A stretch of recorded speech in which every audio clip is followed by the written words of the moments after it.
Le don de prophétie semble avoir été un don temporaire, donné par Christ pour l'établissement de l'Église.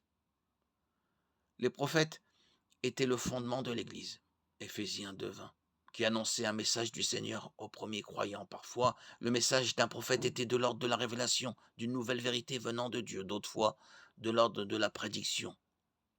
Actes 11, 28 et 21:10. Les premiers chrétiens n'avaient pas la Bible entière et certains n'avaient accès à aucun livre du Nouveau Testament. Les prophètes du Nouveau Testament ont comblé l'écart en annonçant le message de Dieu à ceux qui n'y avaient pas accès autrement. Le dernier livre du Nouveau Testament, Apocalypse, n'a été écrit qu'à la fin du 1er siècle.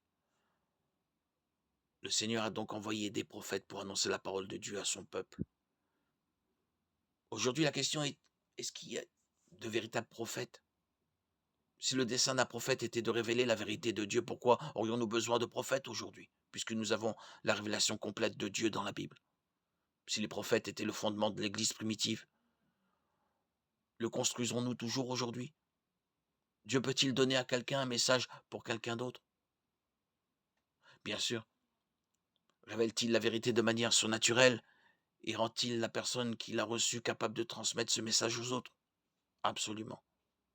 Mais est-ce le don biblique de prophétie? Non.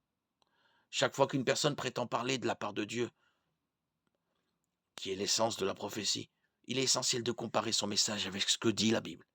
Si Dieu parlait par une personne aujourd'hui, son message serait en accord total avec ce qu'il a déjà révélé dans la Bible. Dieu ne se contredit pas. 1 Jean 4:1 nous exhorte.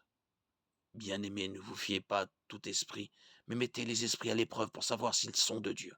Car plusieurs prétendent être prophètes et sont venus dans le monde.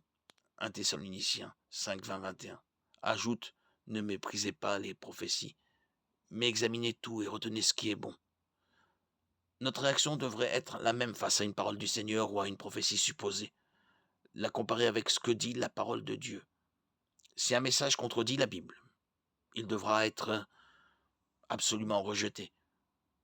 S'il est en accord avec elle, priez pour la sagesse et le discernement afin de savoir comment l'appliquer. 2 Timothée 3,16, Jacques 1,5.